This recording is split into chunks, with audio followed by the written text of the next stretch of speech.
السلام علیکم ورحمۃ اللہ وبرکاتہ۔ امید ہے کہ آپ سب عزیزان خیریت سے ہوں گے۔ آج ہم ایک نہایت اہم موضوع کے اوپر بات کرنے جا رہے ہیں۔ ابھی حال ہی میں 5 اکتوبر کو ایک نشست ہوئی۔ شیعہ عالم دین ہے جواد نقوی صاحب، اور ایک ادبی شخصیت ہیں اور علمی شخصیت ہیں احمد جاوید صاحب۔ ان دونوں کے درمیان ایک علمی نشست ہوئی اور انہوں نے فلسفے کے کچھ موضوعات کے اوپر بات کی اور پاکستان میں بڑھتے ہوئے الحاد کے بارے میں بات کی، اور احمد جاوید صاحب نے کچھ نقطے اٹھائے جس میں انہوں نے یہ کہا کہ پاکستان میں الحاد کی جو شرح ہے وہ بڑھ رہی ہے، اور جو روایتی علماء ہیں انہیں یہ چاہیے کہ مغربی فلسفے کا بھی مطالعہ کریں اور مغربی طبیعیات کا بھی مطالعہ کریں، اور ان میں سے کچھ دلائل تلاش کرنے کی کوشش کریں جس سے وہ خداوند کریم کے وجود کا اس بات کر سکتے ہیں اور اس کے دلائل پیش کر سکتے ہیں۔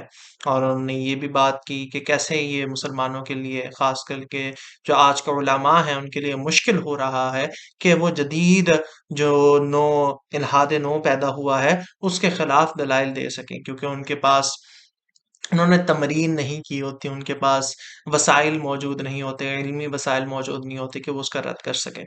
بالکل ہم اس کچھ باتیں تھیں اب اس سیشن کے اندر، نشست کے اندر، جس سے ہم ایگری کرتے تھے، جس سے ہم اتفاق رکھتے تھے، اور کچھ ایسی باتیں تھیں جس سے ہم اتفاق نہیں رکھتے تھے۔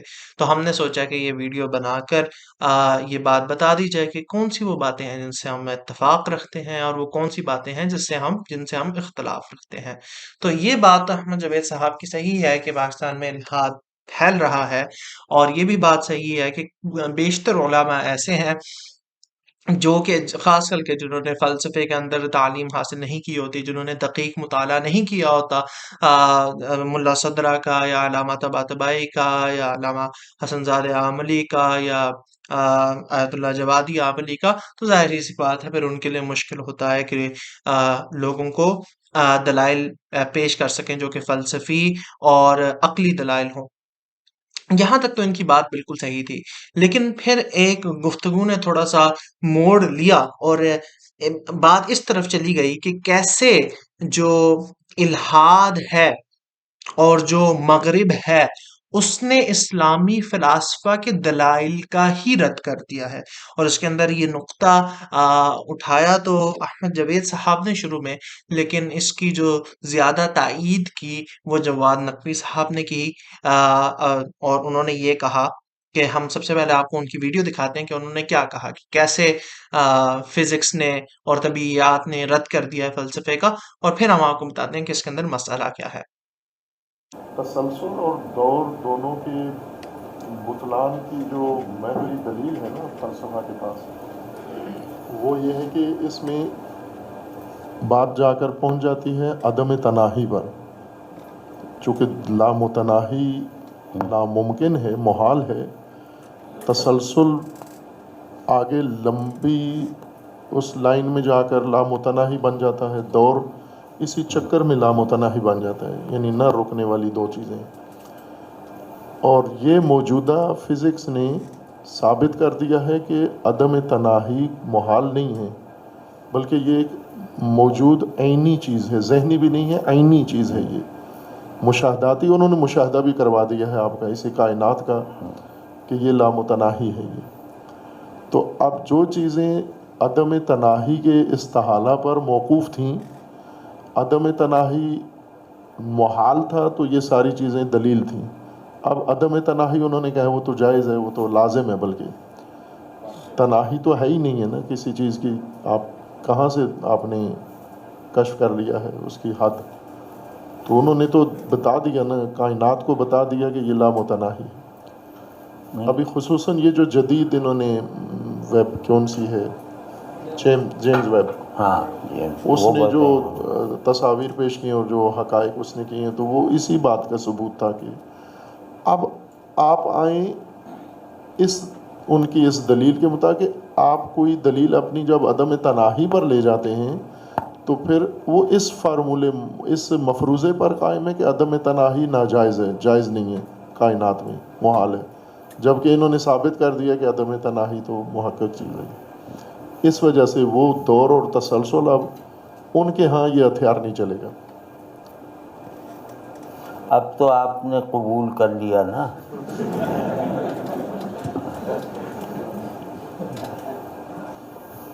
یعنی ایک نقطہ یہ وضاحت ضروری ہے، جو سمجھ تو گئے ہیں سارے، کہ پہلے جتنا بھی ہمارا استدلالی نظام تھا عقائد میں، وہ سارا فلسفی نظام پر تھا، جو عقلی استدلال تھا۔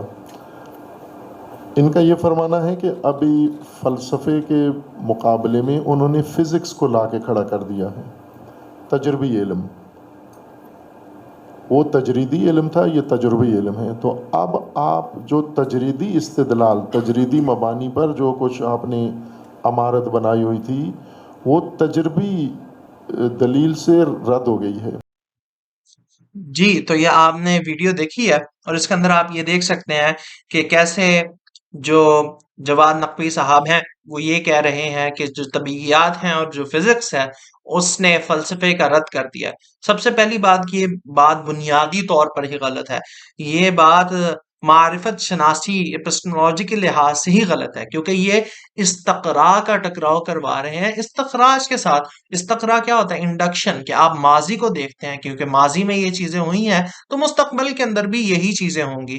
ضروری نہیں ہے یہی چیزیں ہوں، لیکن آپ اندازہ لگاتے ہیں کہ ہاں ایسا ہوگا، اور لیکن احتمال باقی رہتا ہے کہ ویسے بھی ہو سکتا ہے، دوسرے طریقے سے بھی جو حقیقت ہے وہ اپنے آپ کو آشنا کرا سکتی ہے۔ لیکن جو فلسفہ ہے، جو عقلی علوم ہے، جو علوم عقلیاں ہیں، وہ تو عقل کے اوپر مبنی ہے۔ تو جب ان سے آپ کوئی چیز استخراج کے ساتھ ثابت کرتے ہو تو کوئی احتمال رہتا ہی نہیں ہے کہ دوسری چیز بھی سچ ہو سکتی ہے۔ جیسے میں کہوں کہ استخراج کے ساتھ یہ بات ثابت ہے کہ 1+1 2 ہوتا ہے، ایک جمع ایک کو ایک کے ساتھ جمع کریں تو 2 اس کا جواب ہوتا ہے۔ کوئی بھی یہ نہیں کہہ سکتا کہ اس چیز کا احتمال باقی ہے کہ 1+1 کروں گا تو 3 جواب آ جائے گا۔ دوسری طرف اگر آپ یہ کہیں، جیسے ہم کووں کی سادی سی مثال ہے کہ ابھی تک آپ نے جتنے بھی کوے دیکھے ہیں وہ سارے کالے ہیں، تو استقراء کی بنیاد پر آپ کہتے ہیں کہ جو اگلا کوا ہوگا وہ بھی کالا ہوگا۔ احتمال ہے کہ اگلا کوا بھی کالا ہوگا، اس کا چانس بھی ہے، لیکن دوسری طرف یہ بات بھی ضرور ہے کہ یہ ناممکن نہیں ہوگا کہ جب آپ اگلا کوا دیکھیں ہو سکتا ہے وہ سفید ہو، ضروری نہیں ہے کہ وہ کالا ہو۔ تو یہ آپ کو سمجھنے کی ضرورت ہے کہ آپ کبھی بھی استقراء کے ساتھ استقراء کا استعمال کرتے ہوئے، فزکس اور طبیعیات کا استعمال کرتے ہوئے کبھی بھی فلسفے اور علوم عقلیہ کا آپ رد نہیں کر سکتے، یہ محال ہے۔ اب ذرا پرٹیکولرز میں دیکھتے ہیں کہ انہوں نے کیا بات کی ہے جس کی وجہ سے جو کہ ہمیں بالکل عقلی بات نہیں لگتی۔ دیکھیں، انہوں نے یہ بات کی ہے کہ فزکس نے جو ہے وہ سلسلہ لامتناہی جو ہے اس کو ثابت کرتی ہے۔ تو یہ بات کدھر فزکس نے ثابت کی ہے؟ انہوں نے جیمز ویب ٹیلیسکوپ کی مثال دی ہے کہ اس کی وجہ سے سلسلہ لامتناہی ثابت ہو گیا۔ بالکل بھی ایسا نہیں ہوا۔ جیمز ویب ٹیلیسکوپ نے ہاں یہ ضرور دکھایا کہ کائنات بہت بڑی ہے، اور اتنی بڑی ہے کہ ہماری سوچ سے بھی زیادہ ہے، لیکن اس کا یہ مطلب نہیں ہے کہ جو کائنات ہے وہ غیر متناہی ہے، یہ تو کسی نے بھی ثابت نہیں کیا۔ اور جب فلاسفہ کسی چیز کو یہ کہتے ہیں، اب یہاں پہ آپ کو 2 چیزیں سمجھنے کی ضرورت ہے۔ اگر فلاسفہ ایک چیز ہوتی ہے سلسلہ غیر متناہی، اور دوسری چیز ہوتی ہے عدم تناہی۔ عدم تناہی کا کیا مطلب ہوتا ہے؟ انفینٹی، ٹھیک ہے؟ تو فلاسفہ نے تو کبھی اس سے انکار کیا ہی نہیں کہ جو عالم ہے اس کے اندر ایک انفینٹی نہیں ہے۔ فلاسفہ تو کہتے ہیں ظاہر سی بات ہے انفینٹ ہے، وہ خدا ہے جو کہ انفینٹ ہے، جس کے پاس تمام کمالات ہیں۔ جب اس کے بعد تمام کمالات ہیں تو ایسا ہو ہی نہیں سکتا جو منبع وجود ہو وہ فائنائٹ ہو، وہ محدود ہو، تو ظاہری سی بات ہے اس کا غیر محدود ہونا لازم ہے۔ اور دوسری طرف آتا ہے یہ سلسلہ لامتناہی، جس کے اندر آپ کے پاس علت و معلول کی ایک چین ہوتی ہے، جس کے اندر آپ یہ کہتے ہو کہ اس کو کبھی زوال نہیں آئے گا اور کبھی ختم نہیں ہوگی، علت کے بعد معلول اور معلول کے بعد علت۔ تو اگر جو جناب ہیں وہ یہ کہنا چاہ رہے ہیں کہ فزکس نے یہ ثابت کر دیا ہے، جو کہ ابھی تک فزکس نے کیا نہیں ہے، لیکن اگر ہم یہ مان بھی لیتے ہیں کہ بھائی فزکس نے مادی دنیا کے اندر سلسلہ غیر متناہی علت و معلول کا ثابت کر دیا ہے، تو اس کے اندر تو کوئی مسئلہ نہیں ہے، بلکہ یہی تو فلاسفہ کہہ رہے ہیں، اگر آپ فلاسفہ کی کتب پڑھیں، فلاسفہ تو کہتے ہیں کہ جو کائنات ہے، جو مادی دنیا ہے، وہ قدیم ہے، اور اس کے اندر یہ جو سلسلہ لامتناہی ہے، علت و معلول کے درمیان صرف، لیکن اس طرح آپ کو سمجھنے کی ضرورت ہے کہ دو طرح کے سلسلہ لامتناہی ہو سکتے ہیں. ایک سلسلہ لامتناہی عرضی ہوتا ہے، اور ایک سلسلہ لامتناہی طولی ہوتا ہے. عرضی کا کیا مطلب ہوتا ہے؟ ہم اگر آپ کو دکھا بھی دیں تو عرضی کا مطلب ہوتا ہے کہ یہ جو دنیا کے اندر، مادی دنیا کے اندر چل رہا ہے، اس کو ہم عرضی سلسلہ کہتے ہیں. کہ ایک چیز کی علت ہوتی ہے، اور وہ جیسے ایک بڑائی ہے، اس نے کرسی بنائی ہے، اس نے لکڑی سے کرسی بنائی، تو یہ ایسا ایسا سلسلہ چل رہا ہے جسے ہم سلسلہ عرضی کہتے ہیں. لیکن یہ جو علتیں ہوتی ہیں، انہیں ہم علتیں وجود بخشا نہیں کہتے. مطلب یہ جو علتیں ہیں جو کہ سلسلہ عرضی کے اندر وجود رکھتی ہیں، یہ آپ کو وجود نہیں بخشتی. وجود کدھر سے آ رہا ہوتا ہے؟ وجود آتا ہے علت جو آپ کی طول کے اندر جو آپ کی علت ہوتی ہے، وہ علت وجود بخش ہوتی ہے. جیسے کہ فلاسفہ کے نزدیک علت وجود بخش کیا ہے اس مادی عالم کی؟ ظاہر سی بات ہے، خدا تعالی ہے. اور لیکن جو خدا تعالی نے جس طریقے سے بنایا ہے، تو وہ جسے ہم عقل فعال کہتے ہیں، وہ علت وجود بخش ہے اس دنیا کی. تو ایک طریقے سے جو فلاسفہ ہیں، وہ ایک سلسلہ لامتناہی مانتے ہیں، اور دوسرا سلسلہ لامتناہی نہیں مانتے. تو جو سلسلہ لامتناہی جو فلاسفہ مانتے ہیں، وہ مادی دنیا کے اندر جو سلسلہ لامتناہی عرضی ہے، اس کو مانتے ہیں. اور جو سلسلہ لامتناہی فلاسفہ نہیں مانتے، وہ سلسلہ لامتناہی طولی ہے. کیوں؟ کیونکہ سلسلہ لامتناہی طولی اگر ہوگا تو اس کے اندر ہر علت کا علت وجود بخش ہونا ثابت ہونا پڑے گا. لیکن ایسا محال ہے، کیونکہ اگر آپ کے پاس ایک چیز ہے جن میں ساری چیزیں ہی وجود بخش ہیں، اور کسی کی بھی ماہیت کے اندر وجود نہیں ہے، تو یہ محال ہو جائے گا. کیونکہ آپ یہ کہہ رہے ہیں کہ سارے فقیر ہیں اور سارے غنی بھی ہیں، لیکن کہ کوئی بھی اپنی ذات کے اندر غنی نہیں ہے. یہ بات سیدھی سی محال ہے. تو یہ ہمیں بڑی عجیب بات لگی کہ جب جواد نقوی صاحب نے یہ کہا، کیونکہ چونکہ سلسلہ لامتناہی جو ہے وہ ثابت ہو گیا ہے فزکس کے اندر، حالانکہ ابھی ثابت نہیں ہوا، لیکن آپ دیکھ سکتے ہیں جو پینروز کی تھیری ہے، جسے ہم سی کہتے ہیں، کنفارمل سکلیکل کوزمولوجی، اس کے اندر پینروز نے یہ ثابت کرنے کی کوشش کی ہے کہ سلسلہ لامتناہی عرضی وجود رکھتا ہے. ٹھیک ہے، اور اگر اس سے ثابت ہو بھی جائے، بلکہ فلاسفہ نے تو اس کے اوپر عقلی دلائل دی ہیں، تو ہمیں یہ بات سمجھ نہیں آتی کہ سلسلہ لامتناہی عرضی کو ثابت کرنے سے یہ کیسے ثابت ہوتا ہے کہ جو فلاسفہ کے دلائل ہیں خدا کے وجود کے اوپر، اس کا رد ہو گیا. وہ تو تب ثابت ہوگا نا جب آپ سلسلہ لامتناہی طولی کو ثابت کر دیں. لیکن ایسا ہو نہیں سکتا، کیونکہ اس کے لیے آپ کو کیا کرنا پڑے گا؟ اس کے لیے آپ کو ہمیں یہ دکھانا پڑے گا کہ کوئی چیز وجود میں آئی ہے بغیر اس کے کہ اس کے پاس کوئی علت وجود بخش ہو. اور یہ آپ مادی دنیا کے اندر آج تک کسی نے نہیں دکھایا، اور نہ دکھا سکتا ہے، کیونکہ عقلی طور پہ مستحیلات سے تعلق رکھتا ہے، ناممکن چیزوں سے تعلق رکھتا ہے. کہ ایک چیز اپنی ماہیت میں وجود نہ بھی رکھتی ہو، اور پھر بھی آپ کہیں کہ اس کو وجود مل گیا. تو یہاں پہ آپ کو یہ بات سمجھنے کی ضرورت ہے کہ یہ جو بات کی گئی ہے، یہ کچھ زیادہ معقول بات نہیں تھی، بلکہ اس کے اندر کچھ لفظوں کو لفظوں کو سمجھا نہیں گیا صحیح طریقے سے، جس کی وجہ سے انہوں نے یہ نتیجہ اخذ کر لیا کہ جو فزکس ہے وہ فلسفے کا رد کر بیٹھی ہے. ایسا ہو ہی نہیں سکتا. فزکس فلسفے کا رد نہیں کر سکتی، نہ کر پائی ہے، نہ کر سکتی ہے، کیونکہ ان دونوں کی جو ڈومینز ہیں وہی مختلف ہیں. اور یہ بات کہنا کہ فزکس، چونکہ فزکس نے فلسفے کا رد کر دیا ہے، اس لیے اب جو خدا کے وجود کے دلائل ہوں گے وہ آپ کو فزکس سے دینے پڑیں گے، یہ بھی بالکل نہایت عقلی بات تو یہ بالکل بھی نہیں ہے، غیر عقلی بات ہے. کیونکہ فزکس سے آپ جو ان سے بھی دلائل دیں گے وہ استقراء کے اوپر مبنی ہوں گے، اس کے اندر ہمیشہ احتمال باقی رہے گا کہ ہو سکتا ہے خدا کا وجود نہ ہو.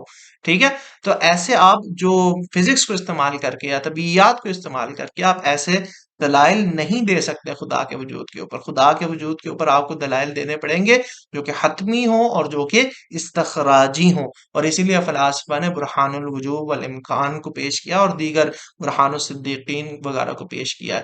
اور یہ جو پروپیگنڈا ہے، ایک طرح سے پروپیگنڈا ہے، کیونکہ نو الحاد نے تو اسے بہت عام کر دیا. کہ یہ کہتے ہیں کہ ہم نے فزکس کے ذریعے فلسفے کا رد کر دیا اور اب فلسفی دلائل کو وہ قبول کرنے کے لیے تیار ہی نہیں ہے. لیکن اگر اب ہم آپ کو دکھائیں کہ کیسے اسلامی فلاسفہ ان نو ملحدین کا فلسفی طور پر رد کرتے ہیں کہ وہ جواب دینے کے قابل نہیں رہتے، تو یہ آپ ہماری ویڈیو دیکھ سکتے ہیں، اسکرین پر بھی آ رہی ہوگی.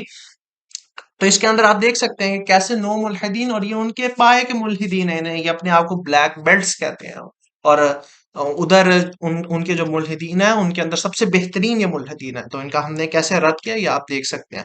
تو بات کا جو غرض ہے وہ یہ ہے کہ یہ بات بالکل غلط ہے کہ جو فزکس ہے اس کے ذریعے آپ مابعد الطبیعیات کا رد کر سکتے ہیں. ایک استقراجی چیز کے تھرو آپ ایک استقرائی چیز کے تھرو آپ استخراج کا رد کر سکتے ہیں، یہ بالکل بھی ممکن نہیں ہے. اور تیسری بات یہ ہے کہ سب سے پہلے آپ کو سمجھنا پڑے گا کہ سلسلہ لامتناہی عرضی اور طولی کے اندر کیا فرق ہوتا ہے، جو کہ میں نے آپ کو سمجھایا. ورنہ آپ اسی کشمکش میں رہیں گے اور یہی سوچیں گے کہ پتہ نہیں خدا کا وجود ہے یا نہیں ہے. اور یہ اسی وجہ سے ہوا ہے کیونکہ اگر آپ فلسفے کو آپ نے گہری اور دقیق نگاہ نہ رکھیں تو پھر ایسے ہی مسائل پیدا ہوں گے. تو اسی لیے ہم کہتے ہیں لوگوں کو کہ آپ فلسفہ پڑھیں اور اس کے اندر عقلی مبانی کو پڑھیں اور اس کے اندر دقیق باتوں کو پڑھیں تاکہ آپ ان دلائل کو سمجھ سکیں اور پھر جا کے باقی لوگوں کو بھی پیش کر سکیں تاکہ امت مسلمہ کا بھی فائدہ ہو اور سب کا فائدہ ہو. تو نہایت شکریہ اس ویڈیو کو دیکھنے کا. اگر آپ کو ویڈیو پسند آئی ہو تو اسے شیئر کریں، لائک کریں، سبسکرائب کریں. اگلی دفعہ تک کے لیے اللہ حافظ. وما علینا الا البلاغ.